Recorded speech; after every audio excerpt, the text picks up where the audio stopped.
तो जैसा कि पिछले एपिसोड में हमने देखा था, ज़ाओ युआन उस फॉर्मेशन से गायब हो जाता है और फाइनली एक नए जगह पे प्रकट होता है और इसे एक आवाज़ सुनाई देती है कि अपना बड़ा चांस चाहते हो तो मुझे फॉलो करो। अब युआन उस तरफ देखता है, अब आगे, और इसे सामने में एक सुंदर लड़की दिखाई देती है और यही वो सीन है जहाँ पर भाई प्यार में पड़ जाते हैं। लड़की का नाम रहता है याओ याओ। हालांकि नॉवेल में बहुत ज़्यादा सुंदर बताई गई है, लेकिन यहाँ पर मैं थोड़ा निराश हूँ।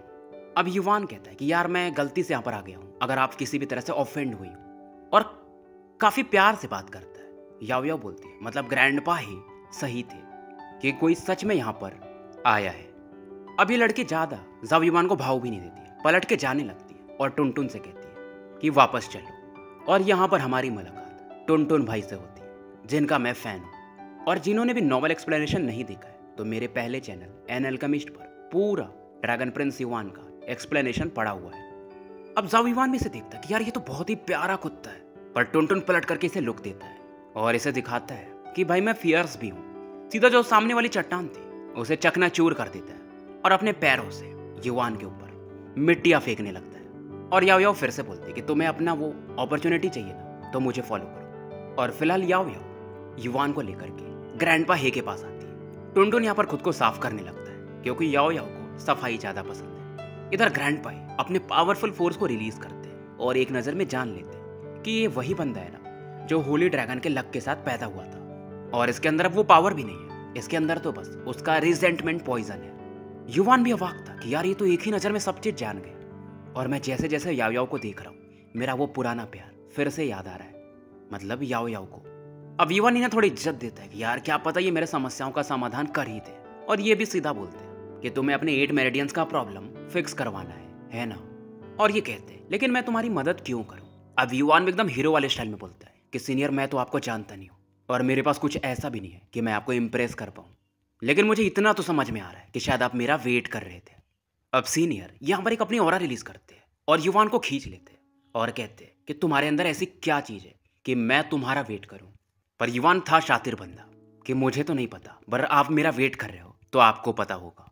और याओ याओ को आप देख सकते हो वो ध्यान से देख रही है क्योंकि वो कुछ फील कर पा रही थी। और ओल्ड मैन ही कहते हैं कि यार अब मैं बूढ़ा हो रहा हूँ, मतलब एक बच्चे को भी मैं बेवकूफ़ नहीं बना पा रहा हूँ, मतलब इसे पता चल गया कि मैं इसका वेट कर रहा था। और याओ याओ बताती है कि वो आपको इज्जत दे रहा है, वो आपको मतलब समझ चुका है। अब इधर ग्रैंडपा ही कहते हैं कि मैं तुम्हारी इस प्रॉब्लम को सॉल्व तो कर दूंगा, लेकिन तुम्हें एक प्रॉमिस करना पड़ेगा कि तुम याओ याओ को यहाँ से लेकर जाओगे और उसे प्रोटेक्ट करोगे। अब याओ याओ थोड़ा सा चौंक जाती है कि ग्रैंडपा ही ऐसा क्यों। और यहाँ पर मेरे लड़के को यानी कि युआन को पता चलता है अच्छा तो इस सुंदर कन्या का नाम याओ याओ है। और ग्रैंडपा ही फिलहाल याओ याओ को समझाते हैं कि इन्हें कहीं जाना है किसी बड़े काम से, तो फिलहाल ये इसके साथ नहीं रह सकते। और याओ याओ कहती है यार ये तो बहुत वीक है, पर ओल्ड मैन का कहना ये था कि ये अभी कमजोर है, लेकिन भविष्य किसने देखा है। और याओ याओ इनसे पूछती है क्या मैं आपसे फ्यूचर में मिल पाऊंगी। फिलहाल ये कुछ कहते तो नहीं है, पर तभी अपना लड़का आगे आता है कि सीनियर अभी मेरे पास स्ट्रेंथ तो नहीं है, लेकिन सिस्टर याओ याओ को अगर कोई नुकसान पहुंचाना चाहे तो पहले उस शख्स को मेरे लाश से होकर गुजरना पड़ेगा। अब ये बातें सुनकर याओ याओ एक साइड वाला कातिल लुक देती है और ग्रैंडपा है इस दौरान बस अपने एक उंगली को चेयर पे प्रेस करते हैं, एक ब्लैक होल टाइप ऑरा बनती है और युआन उसके अंदर समाने लगता है, अंदर जाने लगता है। इसे आप ब्लैक होल कहो या स्पेशल क्रैक भी कह सकते हो। और अंदर में इसे एक मॉन्स्टर मिलता है जिससे इसका बैटल शुरू होता है, और ये अपने जेनेसिस रून्स की मदद से इनसे फाइट तो करता है, पर इसे फील होता है कि ये जो चीज़ है इसके मेरिडियंस को और इसके सोल को धीरे धीरे खा रही है। यहाँ पर ऐसे मॉन्स्टर अब 2 हो जाते हैं। युआन इनसे बैटल तो कर रहा था, बट अब इसका आयरन रून भी धीरे धीरे खत्म होने लगता है और धीरे धीरे ये मॉन्स्टर्स 3-4 उससे भी ज्यादा हो चुके थे। और जहाँ पर वो स्पेशल क्रैक था ये वहां पर भागना चाहता था, पर रास्ता तो इसे मिल नहीं रहा था। अब बैटल के दौरान इसके जो तीनों रून्स थे धीरे धीरे खत्म हो रहे थे, इसके पास ज्यादा समय था नहीं। ये फिर से ऊपर चार्ज करता है, पर इस बार एक सरपेंट था जो इस पर अटैक करता है, और कोलिशन के दौरान एक अलग ही प्रेशर इसकी बॉडी पे पड़ता है जो कि इसके मेरिडियंस में फैलने लगा था। इसे अपने माँ का, अपने पिताजी का, अपने देशवासियों का, सभी का याद आता है। वुग जुआन मतलब इसका दुश्मन, मतलब इसकी बॉडी एक तरह से कोलैप्स कर रही थी उस फोर्स के कारण, बट ये बोलता है मैं गिव अप नहीं कर सकता, मुझे स्ट्रांग बनना है। और इसी दौरान इसके जो मेरिडियंस में एक तरह से वो जो ब्लॉकेज थे वो अनब्लॉक होने लगते, और फाइनली बेसिकली इसका भ्रम था, ये था तो बाहर ही, बस एक इल्यूजन में फंसा हुआ था, एक डिलेमा में था और इसे बाहर दिखाया जाता है। और याओ याओ यहाँ पर अपने कुत्ते यानी कि टुनटुन के साथ खेल रही थी और ग्रैंडपा हेज से कहते कि अब अपनी बॉडी को चेक करो। युवान अवाक रह जाता है कि इसके जो मेरिडियंस थे वो अनब्लॉक हो चुके थे, मतलब वो दिखने लगे थे, पहले तो वो छिप चुके थे। और ग्रैंडपा हेज से एक्सप्लेन करते कि देखो बात ऐसी थी कि तुम 8 मेरिडियंस खुले के साथ पैदा हुए थे, लेकिन उस कैलामिटी के कारण, उस ट्रेजेडी के कारण तुम्हारे जो मेरिडियंस थे वो खुद को बचाने के लिए बहुत अंदर जा करके तुम्हारी बॉडी में छिप गए थे, इसलिए तुम उन्हें सेंस भी नहीं कर पा रहे थे। और जब जब तुम लाइफ और डेथ सिचुएशंस में जाओगे तभी ये मतलब बाहर आएंगे और अब तुम्हारा एक मतलब वो दिखने लगे तो वो आसान हो चुका है। और याओ याओ एक्सप्लेन करती है कि अगर तुम्हारे भी 8 मेरिडियंस बाहर नहीं आते तो तुम अभी मारे जाते। ओल्ड मैन काफी प्रभावित होते हैं यानी ग्रैंडपा कि तुम्हारी मेंटेलिटी काफी स्ट्रांग है। और युवान भी कहते हैं कि अगर मैं कल्टीवेट कर पाऊँ तो मुझे लाइफ और डेथ सिचुएशन से फर्क नहीं पड़ता है। और ओल्ड मैन समझाते हैं कि देखो अभी तुम्हें मेहनत ज्यादा करनी पड़ेगी कि तुम्हारे जो मेरिडियंस हैं वो छिप चुके थे, तो उन्हें खोलने के लिए बाकी लोगों से डबल और ट्रिपल तुम्हें काम करना पड़ेगा। और याओ याओ इन्हें समझाती है कि देखो मैं स्पेशल रीजन की वजह से सोर्स की को यूज नहीं कर सकती। और ग्रैंडपा इस बात पर सहमति जताते हैं, लेकिन याओ याओ का जो जेनेसिस रून एबिलिटी है वो अलग लेवल पे और वो तुम्हारी टीचर बन सकती है। पर यहाँ पर युवान लगाता है दिमाग कि मैं तो अभी बहुत वीक हूँ, तो सीनियर सिस्टर याओ याओ को कैसे प्रोटेक्ट कर पाऊंगा। अब ग्रैंडपा ही समझ जाते हैं कि जलेबी मत बनाओ, सीधा सीधा बताओ कि क्या चाहिए। और याओ याओ समझ जाती है और कहती ग्रैंडपा इसकी बात मान लो, नहीं तो फ्यूचर में आपको ही इसे प्रोटेक्ट करना पड़ेगा। ग्रैंडपा जैसे ही कहते हैं कि मेरे मेथड्स में बाहरियों को नहीं सिखा सकता, युवान घुटने पे आ जाता है कि मैं आपका डिसाइपल हूँ, मतलब बनना चाहता हूँ। और ये देख करके चाहे याओ याओ या ग्रैंडपा दोनों अवाक रह जाते कि यार ये बंदा सोचता भी नहीं है। और ग्रैंडपा मान जाते कि ठीक है मैं तुम्हें अपना डिसाइपल एक्सेप्ट करता हूँ, तो मैं तुम्हें जो की गैदरिंग का मेथड होता है वो सिखाता हूँ, ताकि उसकी मदद से तुम अपने मेरिडियंस को खोल पाओ और कल्टीवेट कर पाओ। और इस टेक्निक का नाम था ड्रैगन ब्रीदिंग टेक्निक, जो कि फिलहाल ये जाओ युवान को पास करते हैं और बोलते हैं जैसा मैंने देखा तुम जेनेसिस रून्स में भी इंटरेस्टेड हो।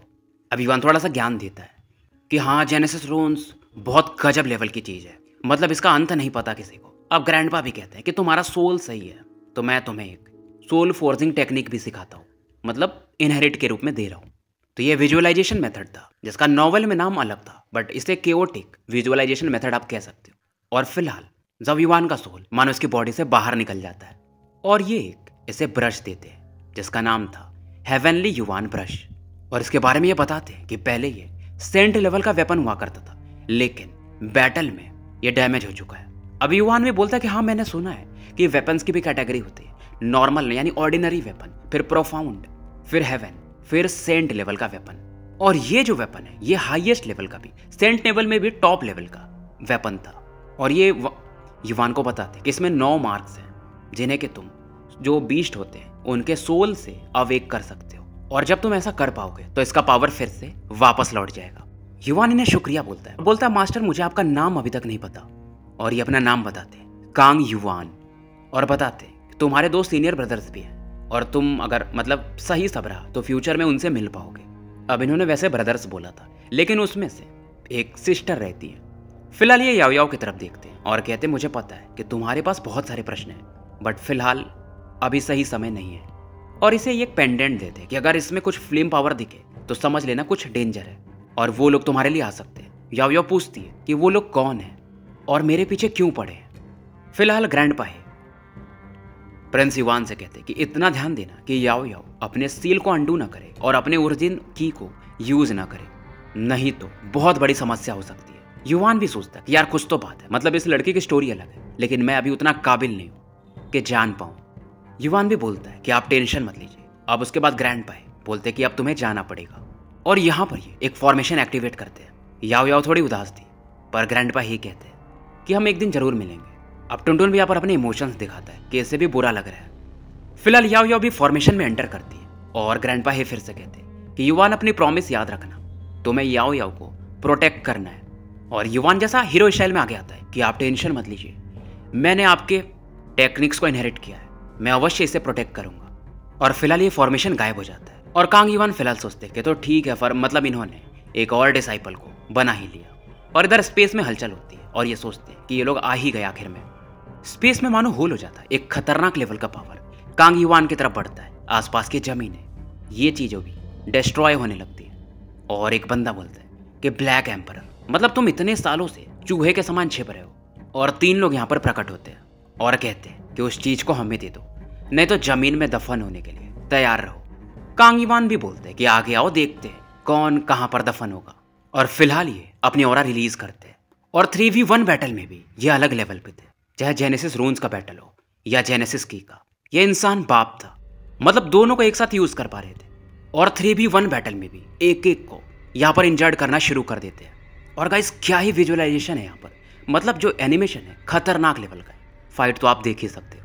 अब नॉर्मल बैटल में तो ये लोग कांग युवान को पछाड़ नहीं पाते, तो तीनों अलग अलग डायरेक्शन से अब कांग युवान पर अटैक करते हैं और अपने पावर को मर्ज करते हैं। पर कांग युवान भी इनके कंबाइंड अटैक पर अपना एक अटैक मारते हैं। इधर सीन शिफ्ट होता है और युवान जिस फॉर्मेशन से गायब हुआ था वहीं पे प्रकट होता है। और याओ याओ बताती है कि ग्रैंडपा हे ने हमें मतलब जल्दी में भेजा, मतलब वो दुश्मन करीब रहे होंगे, यानी उनका अभी बैटल हो रहा होगा। अब युवान भी कहता है कि याओ याओ मास्टर बहुत पावरफुल है, उन्हें कुछ नहीं होगा। अब याओ याओ भी कहती कि वो मैं फाइंड आउट कर लूँगी और अगर उन्हें कुछ हुआ तो मैं इसका बदला लेके रहूँगी। ये सब ये बोल ही रही थी, तभी एक आवाज़ आती कि युवानेर तुम कहाँ चले गए थे, और स्टोरी यहीं समाप्त हो जाती है। तो मिलते हैं फिर शाम में एक नए वीडियो के साथ। और ड्रैगन प्रिंस युवान का नॉवेल मेरे पहले चैनल पर देखना ना भूले, या सीधा बोलो तो सुनना ना भूले।